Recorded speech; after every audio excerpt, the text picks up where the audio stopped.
আমার বাবার কারণে টোটাল গভর্নমেন্টের উনি চলে গেলে এই দেশ কি অন্ধ হয়ে যাবে? এ দলের নেতা নাই সামনে, সেই দল অগ্রসর হতে পারবে না।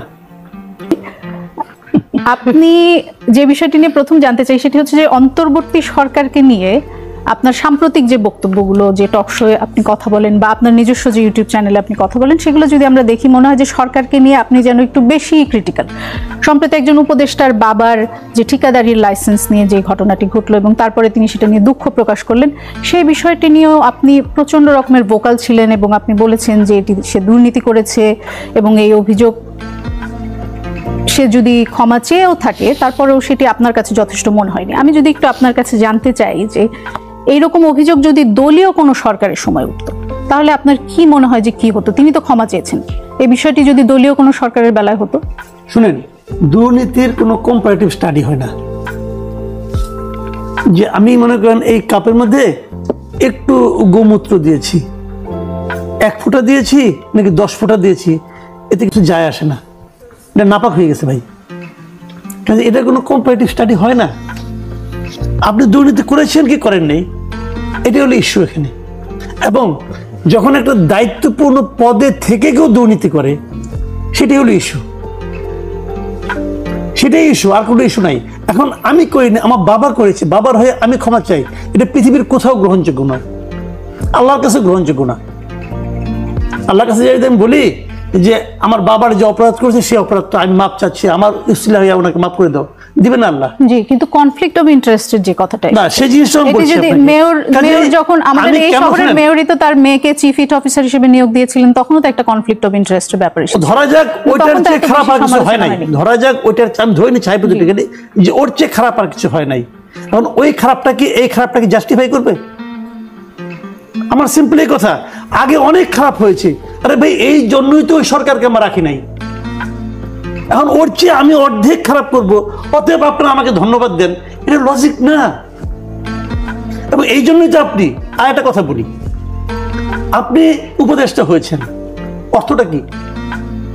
যে আপনি সারা জীবন এত পুণ্য করেছেন, সেই পুণ্যের ফলাফল হিসেবে আপনি উপদেষ্টা হয়েছেন? নো, আপনি দায়িত্ব নিয়েছেন, আপনি বলেছেন যে এই কাজটা আমি ভালো পারবো, আপনাকে কিন্তু পুরস্কার দেওয়া হয় নাই, আপনি দায়িত্ব নিয়েছেন যে এই কাজটা আমি ভালো পারবো। এটা কি ভালো পারার নমুনা? আপনি জানেন না, দেখেন আমি কতগুলো এক্সাম্পল দিয়ে বলি, আপনি জানেন না আপনার বাবাকে এই ধরনের একটা লাইসেন্স যিনি করছেন আপনি জানেন না, হতে পারে। আপনি তারপর বলছেন কোন একজন ঠিকাদার তার কাজ পাওয়ার সুবিধার্থে তার বাবাকে দিয়ে লাইসেন্সটা করিয়েছে এবং 16 মার্চ হয়েছে। আচ্ছা, এখানে দুটো পয়েন্ট। 1 নম্বর পয়েন্ট হলো ওই ঠিকাদার ধরে নিলাম সে ইবলিস, খারাপ লোক, তো তার বাবাকে লাইসেন্স পাওয়ারে তার কাজ পাওয়ার সুবিধা হয়, কেন হয়? এই যে সংস্কৃতিটা, এই সংস্কৃতিটা কেন গড়ে উঠলো? তার বাবাকে ঢাল হিসেবে ব্যবহার করা যায়, এই চিন্তাটা তাদের মধ্যে কেন আসলো? কারণ এর আগে রাজনৈতিক সরকারগুলোর আমলে তাদের বাবা, ছেলে, শ্বশুরবাড়ির লোক সবাই নেতা ছিলেন। সেই এনসিপির মিটিং এ প্রধান অতিথি ছিল, ও অতিথি ছিল তার বাবা। তার বাবা এনসিপি করেন না, উনি একটা স্কুলের হেডমাস্টার। যে কোনো স্কুলের হেডমাস্টার কিন্তু একটা ফুল টাইম জব।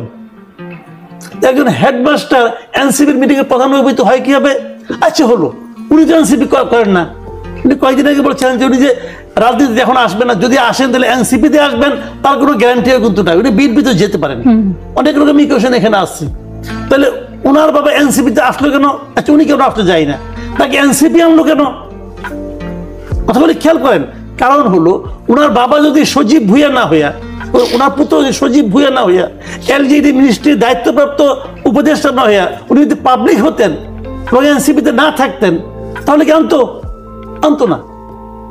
ওই এলাকায় উনি একমাত্র হেডমাস্টার না যে নাকি খুব ফেমাস, তাহলে উনি কিন্তু ব্যবহৃত হয়ে আসছেন, উনি ব্যবহৃত হওয়াতে অভ্যস্ত হয়ে গেছেন। কিসের বিনিময়ে? কিছু একটা বিনিময় মূল্য এখানে আছে। আচ্ছা এটাও বাদ দেন, উনি তো মন্ত্রণালয়ের লোক, কোনো একজন ঠিকাদার যে নাকি ওনার মাধ্যমে ওনাকে সামনে রেখে কাজটা করিয়েছে, ওই ঠিকাদারের ব্যাপারে উনি কি ব্যবস্থা নিয়েছেন? কোনো ব্যবস্থা? ওই ঠিকাদারের যে লাইসেন্স আছে, ওই লাইসেন্সের ব্যাপারে কোনো সিদ্ধান্ত নিয়েছেন? নেননি তো।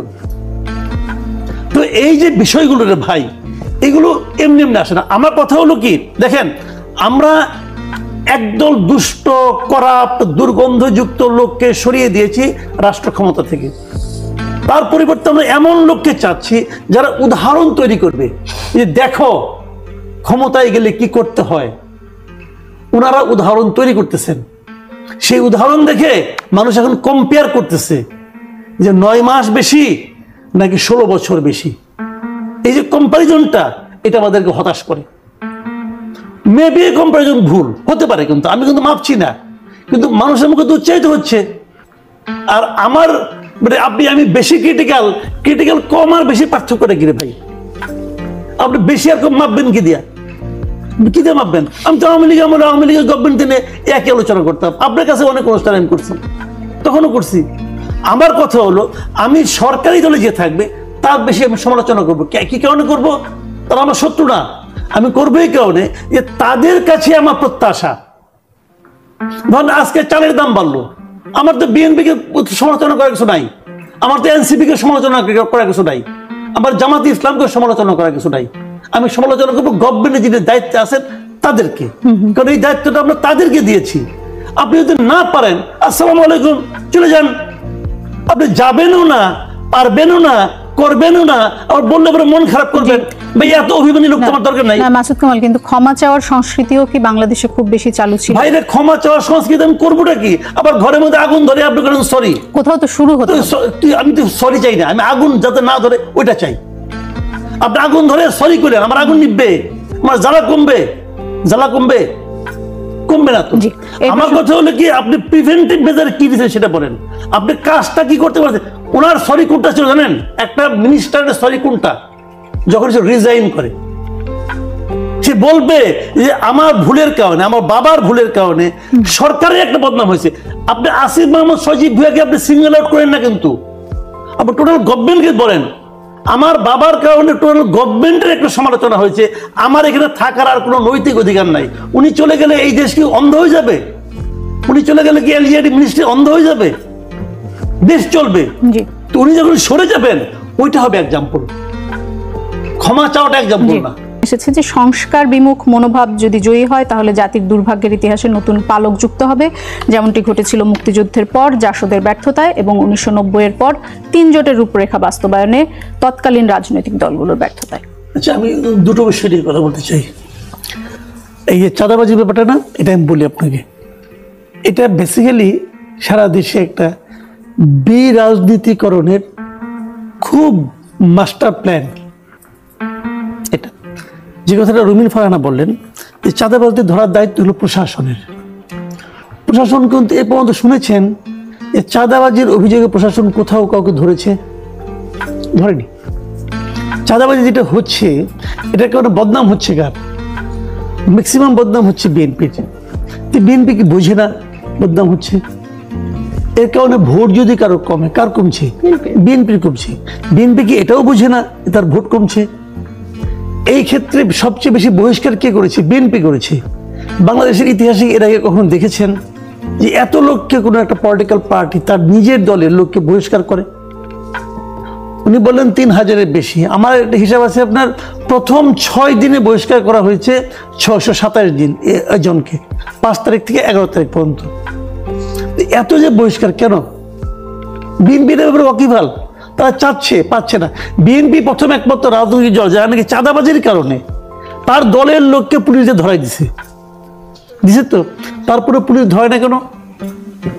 ধরে না এই কারণে সারা দেশে খুব পরিকল্পিত উপায়ে মানুষের মধ্যে একটা ধারণা দিয়ে দেওয়া হচ্ছে যে রাজনৈতিক দলগুলো তোমার সমস্যার সমাধানের জন্য উপযুক্ত নয়।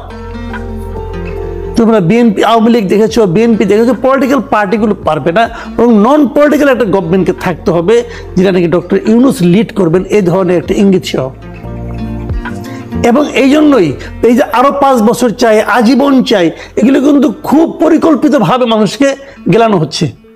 মাথায় রাখবেন, ডক্টর ইউনূস হচ্ছে দুনিয়ার সবচেয়ে সাকসেসফুল পিআর পারসন, এবং ওনার পিআর টুলগুলো এত অ্যাক্টিভ এখন যে তারা এই কাজটা মোটামুটি সাফল্যজনকভাবে এগিয়ে নিয়ে যাচ্ছে। একটা পয়েন্ট হলো, সেটা কি ওনার রাজনৈতিক আকাঙ্ক্ষার জন্য? রাজনৈতিক আকাঙ্ক্ষা না, ক্ষমতায় থাকার আকাঙ্ক্ষা। রাজনৈতিক নেতা হিসাবে, রাজনৈতিক পার্সোনালিটি হিসাবে ইউনূস খুবই নিম্নমানের একজন লোক। উনি পলিটিক্যাল পার্টি করতে গেলে কি হবে, ওটার আগেও একে দেখছি। এই যে এনসিপি একটা সম্ভাবনাময় দল, এই দলটা কিন্তু নষ্ট করছে ডক্টর ইউনূস, জাস্ট ধ্বংস করে দিছে। এনসিপি অনেক বড় একটা দল হতে পারতো। দুটো ঘটনার মাধ্যমে এনসিপিকে সে শেষ করে দিছে। একটা ঘটনা হলো, প্রথমত সে এই ছাত্রদের মধ্যে দুইজনকে নিয়ে তার ক্যাবিনেটে বসাই না সারা দেশের ছাত্র ঐক্যটাকে সে বিভাজিত করে দিছে, ভেঙে দিছে। আর দ্বিতীয় কাজটা হলো, সে যে পডকাস্টে বলছে আমি ওদেরকে বলছি তোমরা পলিটিক্যাল পার্টি করো। এটা করার মাধ্যমে এনসিপির উপরে সারা দেশের মানুষ বলতেছে এটা কিংস পার্টি। এনসিপি এই যে কান্নাকাটি করতেছে, ভাই আমরা কিংস পার্টি না, কেউ তো শুনে না, সবাই ওটা শুনছে যে ডক্টর ইউনূস বলছে আমি ওদেরকে রাজনৈতিক দল করতে বলছি। বড় ক্ষতিটা যদি এনসিপি একটা পাওয়ারফুল পলিটিক্যাল পার্টি হিসেবে দেশে থাকতো, এই দেশের পলিটিক্যাল অ্যারিনায় যে কত বড় উপকার হইতো এটা আপনি চিন্তা করতে পারবেন না। মানুষ তো হাতে খুঁজতেছে যে আমি একটা দল চাই। আমি একটা ছোট্ট আমার একটা পারিবারিক এক্সাম্পল দিয়ে বলি। আমার শ্বশুরবাড়ি হলো বগুড়ায়। আমার ওয়াইফ ওদিন বলতেছে আমরা বিএনপিকে ভোট দিব না। বুঝলাম কেন? ওরা প্রথম কয়েকদিনে যে অত্যাচার করছে, মানুষের বাইরে থেকে চাল ডাল এগুলো চুরি করে নিয়ে গেছে। আমি কি যেটাকে বিএনপি নিয়ে গেছে না বিএনপির কিছু লোক নিয়ে গেছে, ওইখানে বিএনপি করে এলাকায় ছাত্রদল ওরা নিয়ে গেছে। আমি তাহলে বিএনপিকে ভোট, আমাকে ঠিক আছে দিও না। কাকে দিবা? আর কথা বলতে পারে না, আর তার কোনো উত্তর নাই। সে খুঁজে পাচ্ছে না বিকল্পটা।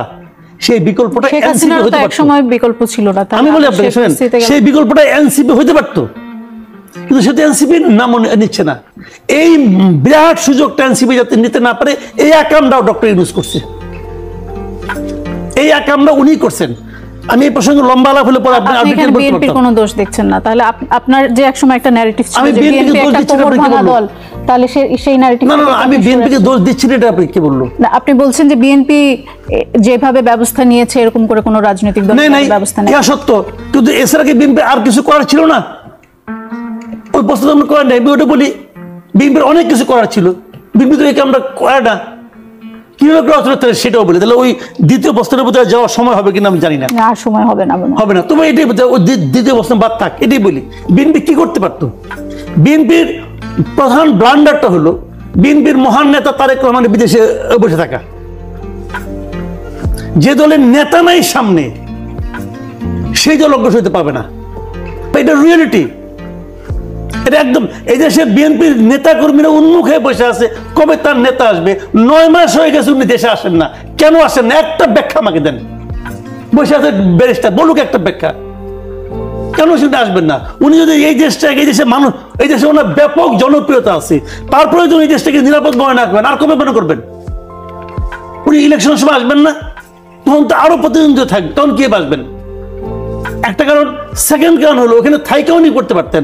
উনি যদি বলতেন প্রত্যেকটা এলাকায় যারা চাঁদাবাজির শিকার হয়েছ, তোমাদের আছে যে পরিমাণ তথ্য প্রমাণ আছে, আজকাল কিন্তু তথ্য প্রমাণ খুব ইজি।